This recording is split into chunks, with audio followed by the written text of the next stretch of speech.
A Enlighten Brasil tem o compromisso de demonstrar para você, usuário de sistemas jurídicos de informações, algumas diferenças que são cruciais na hora de você adquirir um serviço de saneamento de dados. Pessoal, é muito simples. Nós aqui da Enlighten desenvolvemos uma padronização de saneamento de dados que se baseia em três grandes tipos. O primeiro tipo, que é o chamado tipo de parametrização de dados, é aquele mais corriqueiro, aquele mais comum. E como que funciona esse tipo de parametrização de dados? Basicamente, o cliente recebe uma planilha que nós chamamos de planilha perfeita e preenche com as informações da forma como estão no sistema dele. O que nós fazemos é que, através de automação e alguma relevância também de trabalhos humanos, através de advogados, é a parametrização de valores que existem dentro das células e das colunas de Excel. Quando a gente se refere a valores, não quer dizer especificamente situações relacionadas a valor econômico, mas a forma de escrita dentro daqueles campos de um sistema jurídico. Vou te dar um exemplo que é muito simples. Imagine você que existe um rótulo dentro de uma planilha e que essa planilha, vamos pensar que esse rótulo seja um rótulo de nome de empresa. Vamos também considerar que você tem a empresa Arcus S/A. A parametrização, o principal objetivo dela é fazer com que toda a informação de Arcus S/A seja exatamente Arcus S/A. Geralmente o que acaba acontecendo é que na hora do preenchimento, a depender do tipo de sistema, a depender da pessoa que fez o cadastro dentro daquele sistema, fato é que a pessoa pode preencher Arcus S.A, pode preencher Arcus SA, sem ponto e sem barra, pode preencher simplesmente Arcus. Enfim, existem milhares de formas que você possa fazer o preenchimento de determinados campos, o que acaba trazendo dificuldade na hora que você precisa consolidar as informações para um ambiente de gestão ou para um ambiente de relatórios de auditoria, controladoria ou simplesmente relatórios de campo, que nós chamamos, relatórios departamentais.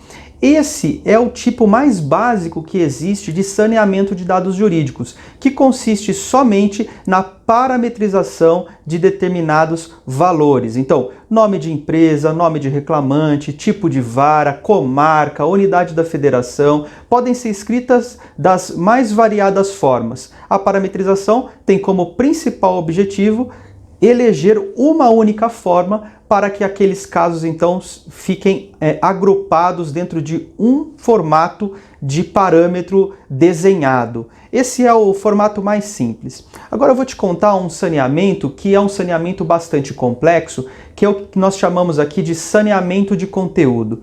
Como funciona o saneamento de conteúdo? Nesse tipo de serviço, nós recebemos toda a carga de dados do departamento jurídico ou do escritório de advocacia ou do advogado mesmo que está militando. Nós realizamos um depara considerando se o conteúdo está de acordo, se o conteúdo é correto. Ou seja, vamos supor que uma determinada ação foi cadastrada como uma ação civil pública, mas que quando você entra dentro dos documentos daquela ação, olha a petição inicial, olha os documentos, que podem trazer uma luz para identificar se aquele conteúdo está correto, você identifica que na verdade não era uma ação civil pública e sim uma reclamação trabalhista. E aonde que está o problema e a inteligência desse tipo de situação?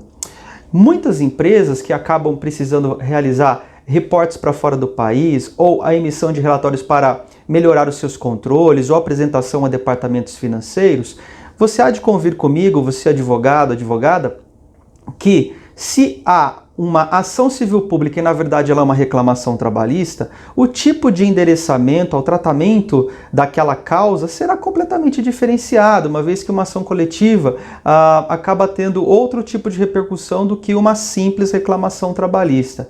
Então, o saneamento de conteúdo que nós fazemos é um saneamento que basicamente tem como principal objetivo validar, auditar se aqueles dados que estão colocados naquela planilha de fato refletem o que eles devem conter no documento jurídico, para que a base de dados, então, através desse tratamento, se torne uma base de dados fidedigna, se torne uma base de dados que ela possa realmente trazer um indicador poderoso para aquele que está buscando uma informação do departamento jurídico. E por fim, a terceira questão, o terceiro saneamento realizado e muito comum é o saneamento de valores. Talvez aqui seja bastante importante e eu peço a sua atenção. O saneamento de valores não envolve simplesmente um mero cálculo aritmético. Como nós fazemos o saneamento de valores? Basicamente, nos é passado como está, ou como estão aquelas ações do ponto de vista das probabilidades de acordo com as deliberações da CVM. É também nos passado se aquela contingência é ativa ou se é passiva. Nos é passado as rubricas, ou seja, os nomes dos pedidos, para aqueles que já fazem a decomposição do pedido em aba de valores de sistema ou fazem planilha de Excel, para a gente ver se há determinadas duplicidades ou se também há um único tipo de pedido, mas que na verdade foi escrito de duas formas, ou a pessoa selecionou um que era muito próximo, para que depois disso haja de fato aí sim um recálculo daquelas informações, um recálculo daqueles valores e depois a aplicação correta dos índices de atualização monetária. Uma das coisas que nós sempre percebemos em departamentos jurídicos e em escritórios de advocacia é a dificuldade que se tem na criação de um padrão, como nós falamos aqui, de um manual de contingências para que ele se reflita principalmente nas ações repetitivas. Porque é muito comum a gente sempre ter aquela sensação de que uma determinada ação judicial extremamente parecida com a outra tem de ter dois tipos de análise. E isso, às vezes, se torna bastante complexo para aquele que não é do mundo do direito. Então você imagina que um diretor financeiro não consegue muitas vezes compreender porque duas ações parecidas têm, às vezes, um prognóstico de perda diferente, ou, às vezes, existe um valor de pedido, um nome de pedido, uma rubrica de pedido, que é diferente também, ou que os valores muitas vezes não fecham uma conta com a atualização correta, dentro do índice correto e obedecendo aqueles juros que são corretos. Então o primeiro passo para você conseguir realizar um tipo de saneamento de valores é a definição do gabarito de risco, É a definição de como será esse teu mapa de contingências, de como será esse manual. A partir do momento em que você elabora esse manual, dizendo que em determinada ação repetitiva você considerará dessa forma e que naquela outra ação repetitiva você vai fazer de uma outra forma, você repassa essa informação para os escritórios terceirizados e eles passam então a realizar esse tipo de trabalho. O problema disso é que o legado, as ações que já estão sob um outro formato e que já estão inseridas no sistema, para que a gente não compare maçã com banana, é mais do que necessário com que você faça esse saneamento, a fim de que você possa conferir uma realidade sobre o prognóstico de desembolso da empresa. É muito comum, quando nós estamos fazendo esse tipo de saneamento, muitos gestores nos procurarem dizendo o seguinte: olha, nós fizemos aquele determinado tipo de saneamento porque os desembolsos no final de um ano, eles eram muito inferiores à provisão.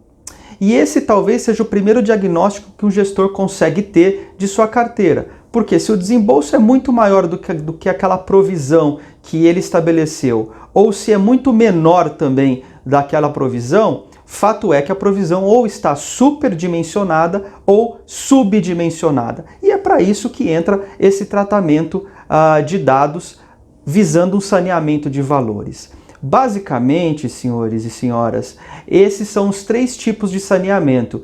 E é muito importante você entender porque muitas vezes nos é oferecida uma prestação de serviço de saneamento e você tem a expectativa de buscar um saneamento que contribua com que a base fique completa, perfeita, atualizada, considerando também o conteúdo, o argumento jurídico, quando na verdade você acaba recebendo uma mera parametrização de dados. Tome muito cuidado com isso, pergunte, questione aquela pessoa que você contratou para fazer o saneamento de dados que geralmente é um escritório ou uma própria empresa que fornece serviços de software, né? A própria empresa que implanta o software acaba também oferecendo isso. Questione para o vendedor, para o consultor de vendas, né? Se qual é o tipo de saneamento que está sendo colocado, para que você depois não invista um recurso financeiro e não sinta que foi bem atendido. Então, grave bem, nós estamos falando de parametrização de dados, em segundo lugar falamos de saneamento de conteúdo jurídico ou quanto ao conteúdo jurídico e em terceiro lugar, saneamento de valores, que envolve todos os prognósticos de perda de acordo com as deliberações da CVM relacionadas a provisões e contingências, quanto ao nome do pedido em caso de ações que já tenham esses pedidos segregados e também o recálculo daqueles valores que foram outrora lançados e também, por fim, a atualização monetária respectiva daquela determinada ação, seja por estado, seja por índice federal, seja por qualquer outro índice de preços ao consumidor, enfim, aquilo que estiver sendo requerido nos exatos termos da ação. É muito importante esse tipo de análise para que você, de novo, não se sinta enganado, não se sinta que o recurso financeiro que você lutou tanto para conquistar não foi atendido a contento. Fique atento às nossas atividades aqui no canal da Enlighten para que você receba as nossas sugestões, os nossos diagnósticos a respeito do que nós temos visto e vivido dentro desse universo de transformação de dados. Hoje nós falamos um pouco a respeito de tratamento de dados dentro de departamentos jurídicos e escritórios de advocacia, notadamente na diferença entre parametrização de dados, saneamento quanto ao conteúdo jurídico e, por fim, saneamento daqueles valores econômicos financeiros que estão ligados à ação. Te espero, até lá!